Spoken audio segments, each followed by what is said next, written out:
I'm Carrie Shepperson from Southern Songbird Farm. Long time no see. I appreciate all of you who have subscribed and hung around even though we've been a little quiet over the last year. Of course, unless you're living under a rock somewhere, you know we've been in a major global pandemic. I work full-time as a RN in a hospital, and up until halfway through last year, Doug also worked as an EMT full-time in a hospital. So it was a very challenging year for us, farm-wise and personally, and we are glad to be back. So far, knock on wood, 2022 is looking bright, so we are excited to be here. Today we're going to talk about pressure canning. It scares a lot of people, but hopefully after today you won't feel quite so nervous about it. So let's just jump right in. The first thing you'll need to pressure can is, of course, a pressure canner. Now, I prefer the kind that has the weighted top, so that is what's going to determine our pressure. The other thing you got to do as your homework is to look up your altitude, because based on what your altitude is will determine how much pressure you will need to can whatever you're canning. So we are not over 1,000 feet here in Clark County, Kentucky, so I only use 10 pounds of pressure when I can. If I needed 20, I would need 2 of these rings. If I only needed 5, it would just be this 11. There are the gauged pressure canners, which a lot of people prefer. Totally understandable. They are very accurate to know that you're getting the exact pressure that you need. However, you should always take it to your extension office every year and have it calibrated. A lot of people don't know that. So that's why I prefer the weighted model, because I just know it's 10 pounds and 10 pounds is 10 pounds. So those are sort of the pros and cons of both models. Inside, it comes with a little thing to put your jars on, because we don't want the jars sitting directly on the bottom of the pot. So if you have an old pressure cooker, you absolutely can in it. You just have to make sure that you can get to the correct pressure and that you have something to lift those jars off the bottom. So this is a Presto, and what you also need is your manual to know how to use it. And we'll talk about this when we actually get started in the pressure canning. You have to let it steam for a certain amount of time, then you put the weight on, and we'll get into that. But your manual is essential. The other thing I never can without is my very old, dilapidated copy of the Blue Book Guide to Preserving by Ball. And you don't have to have this. They have an even bigger book now that's probably a lot nicer. And you can get books at your extension office.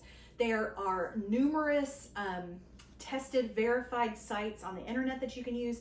The most important thing is that you're always using a recipe that has been tested. We all have meemaws and mamas and aunts that pressure or did not pressure can potatoes, for example. And I'm a germaphobe and I'm not really down for trying those kind of things. So I like to go by the book and what's been tested. So make sure you have a good resource for that. And I'll link to some in the bottom. The other thing that it's nice to have is some white vinegar. I'm going to put a little glug in this pressure canner when I go to do this, because, and it's hard to see, I don't think I have a jar here that shows it, but sometimes you can get a white film on your jars when you pressure can, and that just prevents that from happening. So it's just a nice thing to, you know, keep your jars crisp and clean. Obviously you need jars. Today we're going to be canning bone broth or chicken broth. So I use a lot of it in recipes. So I'm going to do quarts today. If you are a bone broth lover who likes it for gut health or for extra collagen in your diet, or just because you love drinking bone broth, you might want to do little pint jelly jars for like a single serving that you could just heat up for yourself. So you can can in any size jar that you want, as long as you have the 2-step lid and seal. So you've got rings, so whatever perfectly fits your jar, the small or the large mouth ring. And I save all my rings and use them for years. The only thing I do is I always make sure to check the insides. You can use them as much as you want until they get too dinged up or pitted or rusty to use. So feel free to reuse those every year. When you initially get a jar new out of the box, it'll come with its own ring and lid, so you are ready to go. So if you're new to canning and you get you a whole new set of jars, you don't need anything extra. You are ready to roll. Once you have been canning for a while, these were really hard to come by at the beginning of the pandemic, but they've been a little bit easier to get now. But you can get new lids in either size you need. And it's always important to use a new lid when you can each time, because they're not guaranteed to reseal. They're only guaranteed by the company to seal one time. So you want to make sure you're always using a new lid, because it would be so sad to go through this whole process and then not have your jar seal. So that's important. The other thing that is essential to canning is a jar lifter. These suckers are like napalm hot, so you don't want to be reaching in with your hand or a mitt to grab those out of boiling water. So essential equipment. We'll need a ladle today to ladle in the broth.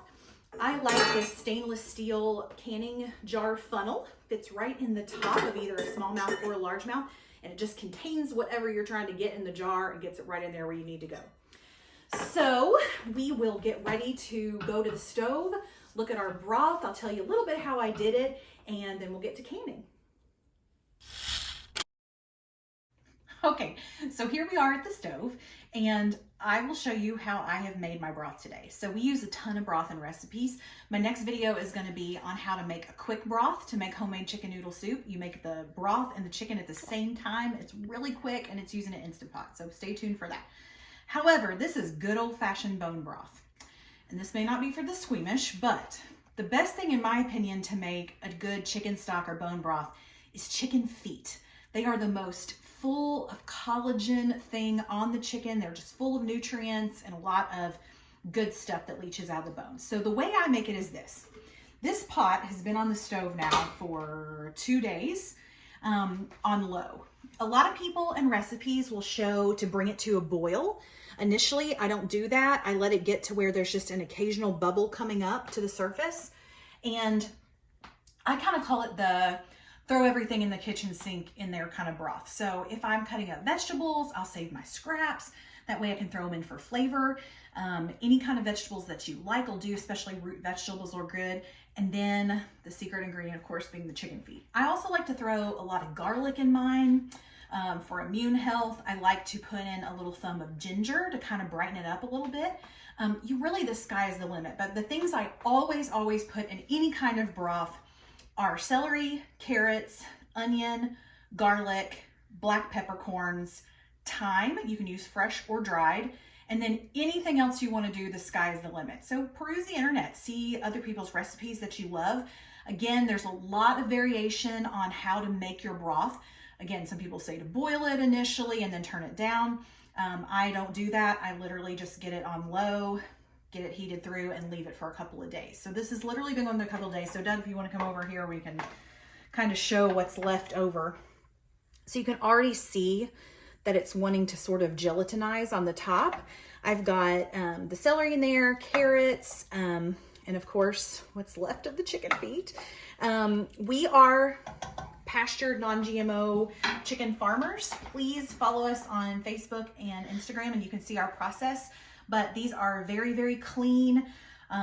We know exactly what's been in them. If you don't have a local farmer that you trust that you can grab some chicken feet from, other great options for chicken or bone broth are beef bones, especially oxtail, things with lots of cartilage and marrow in them. As far as chicken goes, if you can get your hands on chicken necks or backs, those are fabulous for making broth. And really any old chicken piece will do. The other thing that I didn't do with this is if I had been using, let's say, thigh bones or a roasted chicken, I would go ahead and roast those bones and roast the vegetables before I put them in here just to impart a little more richness of flavor. But I am going with just a straight stock today, so I'm not concerned about that. But if you want to add a little more kick and flavor, I highly recommend roasting your bones, and you can use any kind. The other thing that I want to say is that you always want to make sure it maintains temperature, of course, if you're going to simmer it on low for a couple of days.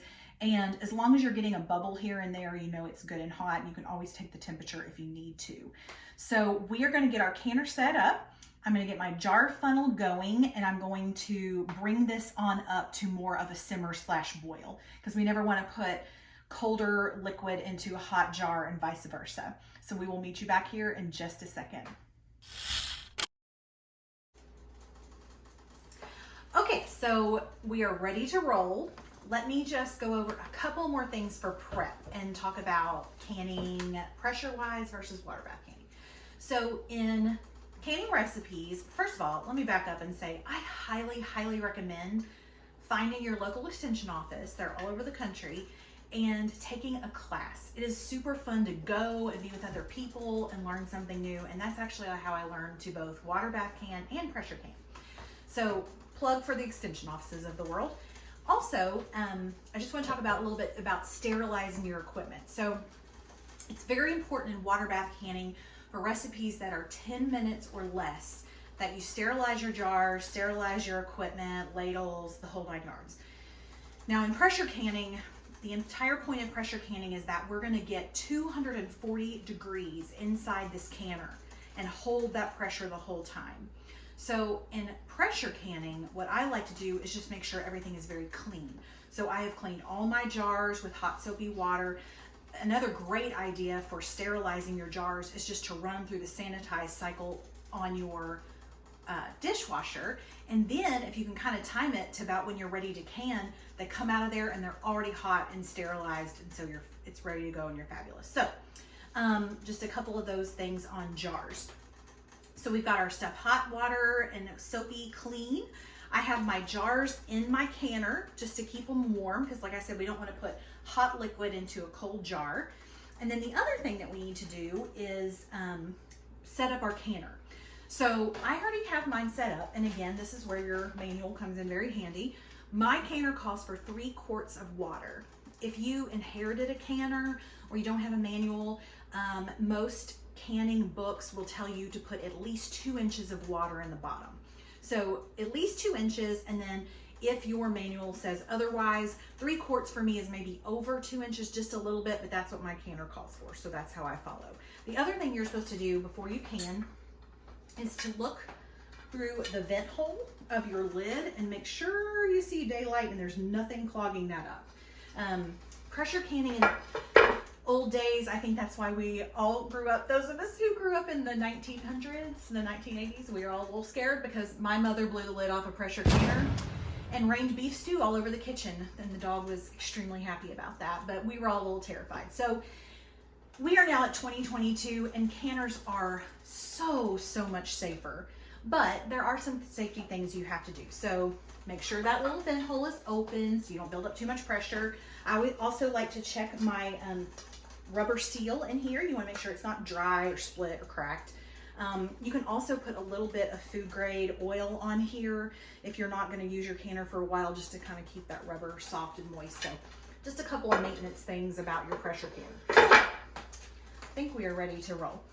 On your jar, at the bottom of these threads where you screw the lid on, right where the jar stops curving and comes up to this, is 1 inch of headspace. When you get to the second thread, it's about a 1/2 inch of headspace, and then when you get up here to the top thread, it's about 1/4 of an inch. If in doubt, or if you're new to canning, make sure that you get a measuring tape or a ruler and just kind of check that you know exactly where you want it to go. So headspace means we're going to fill up our jar, whether it be broth or jelly or fruit or whatever we're canning. That tells me how much space to leave at the top. So for broth, we're going for 1 inch of headspace, so let's roll. So I'm going to put my jar funnel in here. I'm going to pull my hot broth off of the stove, and I am just going to give it a quick stir. I strained this in a fine mesh sieve into another pot to catch the vegetables and the chicken bones and stuff like that. If you really want a very clear broth, you can also go an extra step and put it through some cheesecloth or muslin, but it's okay for me. I don't mind if it's a little bit cloudy, so I just did a fine mesh strainer and put it back on the stove to keep it nice and hot. So we're just gonna fill this jar. I'm gonna do quarts because most of my recipes call, if you're making soup or something like that, it calls for usually 4 cups of broth, and that is 1 quart or 32 ounces. If you buy a box of broth like Swanson's or something like that at the store, it's typically 4 cups or 32 ounces. So quart jars are nice size for recipes, but like I said, if you love broth, especially bone broth, and you're someone who drinks it, for your health every day, you absolutely can use it for smaller servings. So those little pint jars and stuff like that. Now this jar I had already gotten out of the pot, so it was nice and hot. I'm going to make sure that I wipe off the rim of the jar, because any food that gets in here could stop my lid from sealing onto the jar. So once I wipe that off, I'm gonna get my nice clean unused lid and place it on there. And then I'm just gonna get this finger tight. So I'm not cranking down on it, I'm just putting it on there finger tight. And now it's ready to go in the canner. So let me set this one aside and we'll get the next one out. When you go to reach one in here, just give it a little shake. If they happen to tip over, you can just real gently pour the water out of it and then you're ready to go and fill again. So my pressure canner, this model will hold 7 quart jars. Just check your model. Some you can double stack, they're really nice. I'm gonna have to upgrade one of those one day, but just follow your manual. So I'm gonna get all my jars filled, get them in the canner, and I'll show you the next step.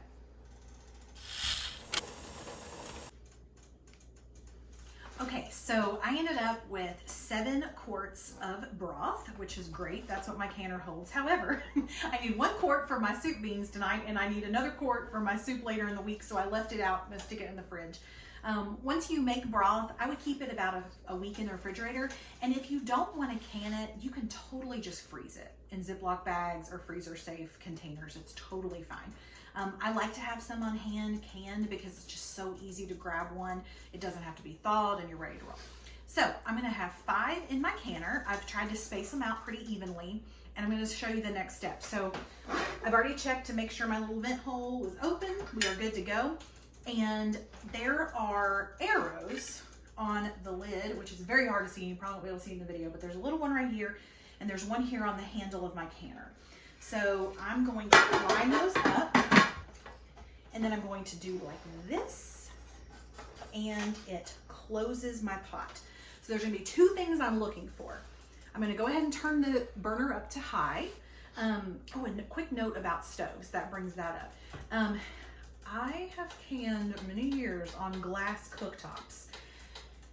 Now, don't tell them I said to do that because it can void your warranty on your stovetop. So be sure you check on that before you go canning on a glass stovetop. But for an anecdotal evidence, I have done it for many years and was fine.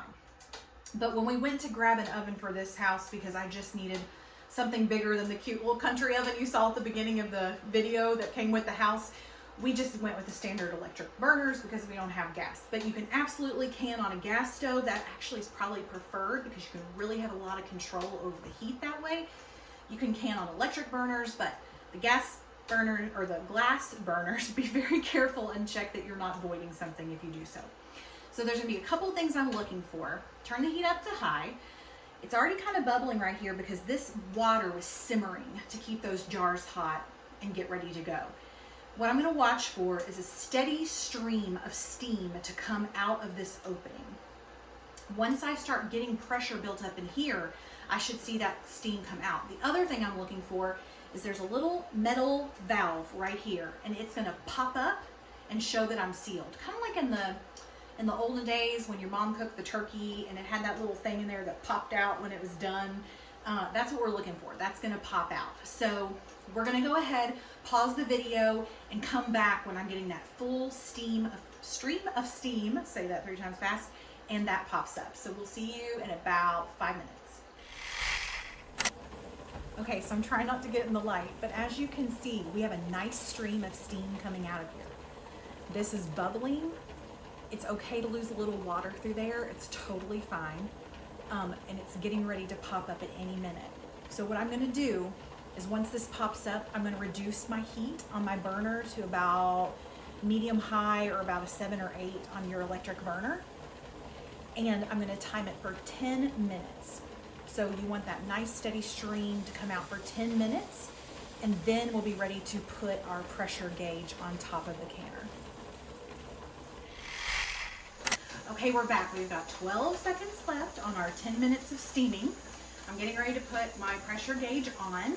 So ideally, if you are using a weighted canner like me, you've already checked your altitude. I am going to, oh, there we go. I'm gonna can at 10 pounds of pressure, and I'm gonna can, these are quart jars of broth. Pints are 20 minutes, quart jars are 25. And the time starts when this little weight starts to rock gently. So I'm gonna put it on, and then we're gonna wait for the rocking. and I'll be right back to show you what that looks like. Okay, so I timed it and about 8 minutes has gone by. Pressure canning is not a fast process. And now I have this nice, slow rocking motion. Let that sound bring you back to your house. So we don't want it to be crazy. We just want to keep that nice, gentle rocking motion. So again, I turned it up just a little bit to kind of get to where we're rocking, and now I'm going to turn it back down to like a 7 medium-high heat to keep that just gently going. If it starts to get crazy, turn your heat down. If it starts to get where it's hardly rocking at all, turn your heat up a little bit. And now we can start our timer for 25 minutes.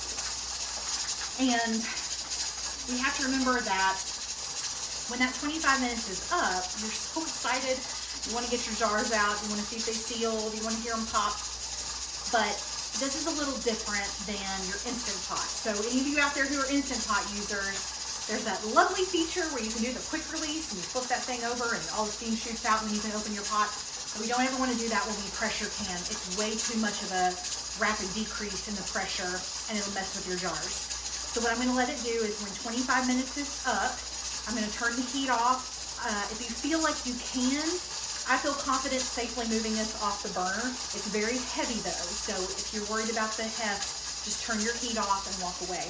I'm going to actually move it off the burner, off the heat, and I'm just going to naturally let it release its pressure. So over time, as the pot cools and the water inside cools, it's going to drop that pressure. And when this little guy goes down, I know it's safe to remove this and take the lid off.